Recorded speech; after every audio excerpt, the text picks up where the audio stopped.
भक्त गोरख भार।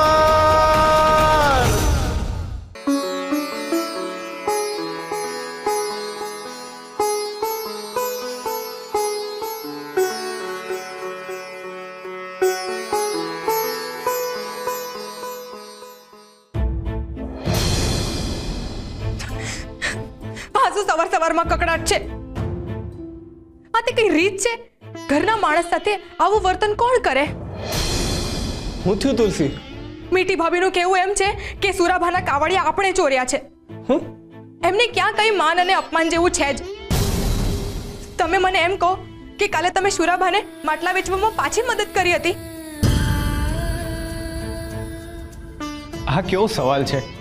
હરી આપણને હાથ મદદ કરવા હાટું જ આપ્યા છે ને, તો મદદ ન કરું તો હું કરું? તમે મદદ કરો એનો મને કોઈ વાંધો નથી, પણ પછી એમની કાવડિયાની પોટલી ખોવાઈ જાય એટલે ચોરીનો આડ આપણા ઉપર ચડાવે છે। અને પછી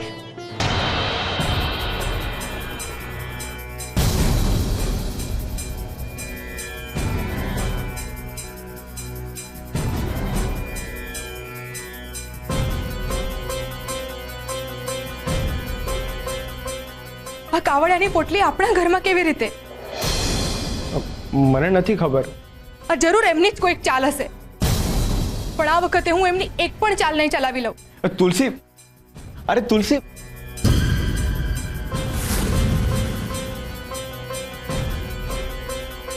હે હરી, હંધુય હારું કરી દીધું, પણ આ દેરાણી જેઠાણીના સંબંધો ક્યારે સુધરશે? હરી, હંધુય સંભાળી લેજે। હરે કૃષ્ણ।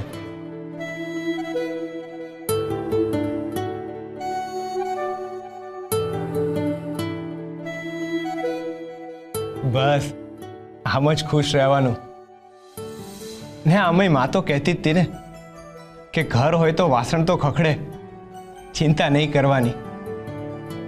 આ તારી મીઠી કાકી ને માં એ આખો દી ઝઘડા કરે છે, પણ આપણે તો હરિને યાદ કરવાના। હરે કૃષ્ણ, હરે કૃષ્ણ। હાલો, તમારા જન્મદિવસના જમણવારની તૈયારી કરવાની છે ને, એટલે હું પેલા માટલા ઘડી લઉં, તમે તમારે અહીંયા આરામ કરો।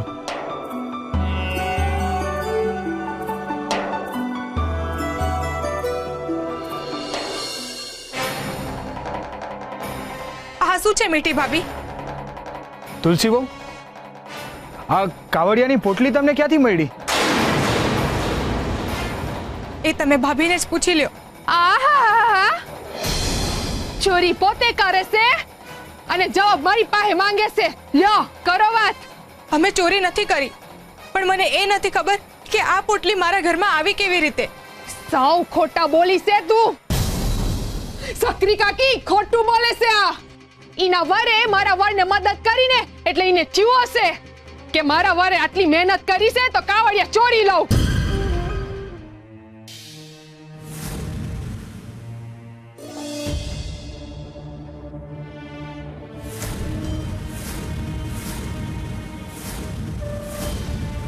તમે જ મારું બાળક પાછું લીધું છે ને?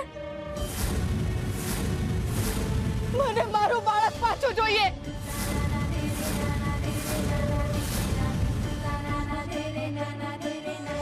જો એક બાપ પોતાના બાળકને મારી શકતો હોય તો એની માં એના બાળકને પાછું પણ લાવી શકે છે।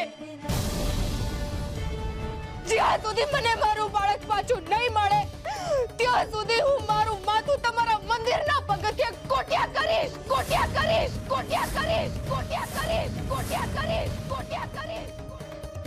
તુલસી, ખબરદાર જો મારું નામ લીધું છે તો આજથી તમારા અને મારા સંબંધ પૂરા। આજથી ફક્ત ને ફક્ત તમે મારી નજરમાં મારા દીકરાનો ખૂની છો। એનાથી વિશેષ બીજું કાંઈ નહીં।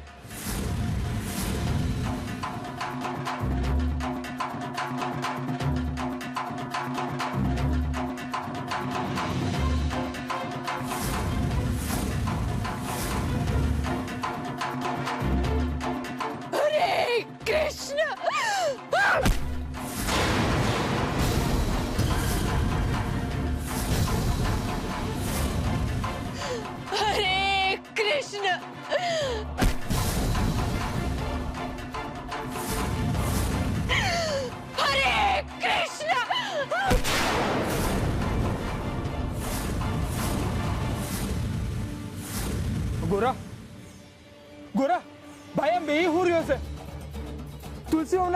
હરે કૃષ્ણ.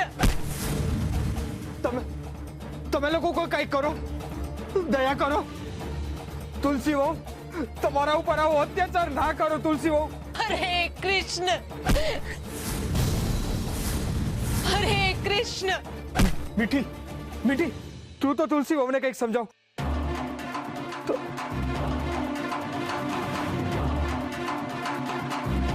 શકરી કાકી હાથ જોડું છું, તમે તો તુલસી વહુને કંઈક સમજાવ. પૂજારી બાપા, તમારા મંદિરના પગથિયા આવું થઈ રહ્યું છે. તમે તો કંઈક કરો.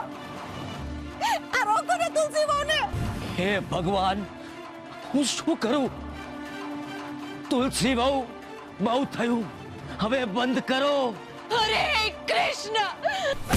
શ્રી હરિ નમો નારાયણાય.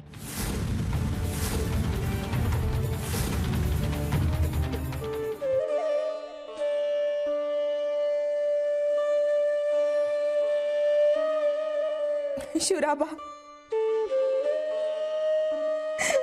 હરિની ઈચ્છા આગળ માણસ બામણો હતો અને રહેશે. એમ કહેવાય છે કે જે કોઈ પણ હરિનું નામ લેતા લેતા હરિશરણ થાય છે એને 84 લાખ ફેરામાંથી છુટકારો મળે છે. હરે કૃષ્ણ નામ સાંભળીને ખિલખિલાટ હસી પડતો મારો ગોવિંદ આજે હરિનું નામ લેતા લેતા એમના ધામમાં ગયો હશે. એટલે મને હવે એની કોઈ માયા નથી. જાઓ શુરાભા, ગોવિંદના અંતિમ ક્રિયાની તૈયારી કરો.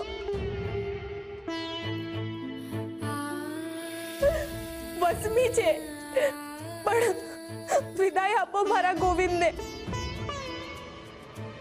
તુલસી, આ ગોળા પકડ.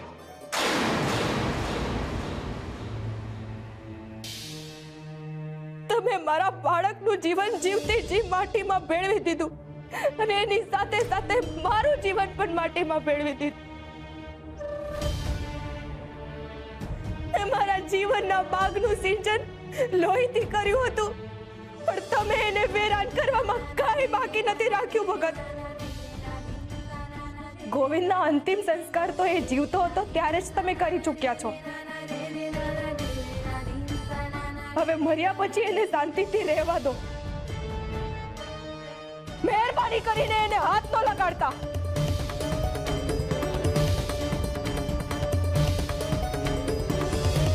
શુરાભા,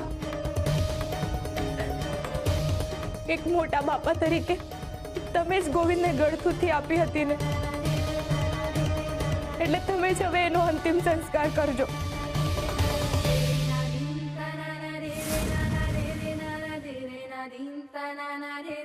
પણ મને એક વચન આપો કે આ માણસ મારા બાળકને હાથ નહીં લગાડે એટલે નહીં જ લગાડે.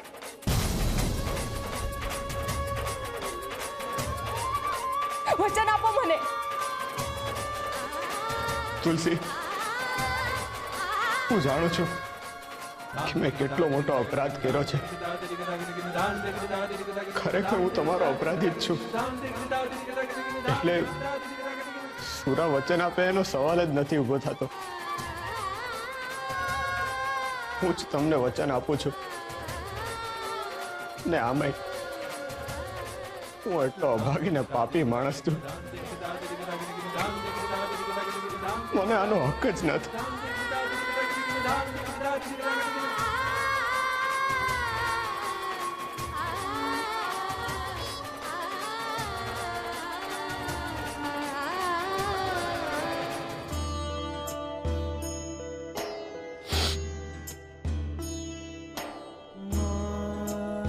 ગોવિંદ,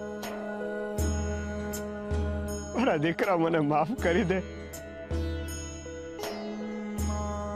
મારાથી અપરાધ થઈ ગયો છે, મને માફ કરી દે દીકરા. ગોવિંદ.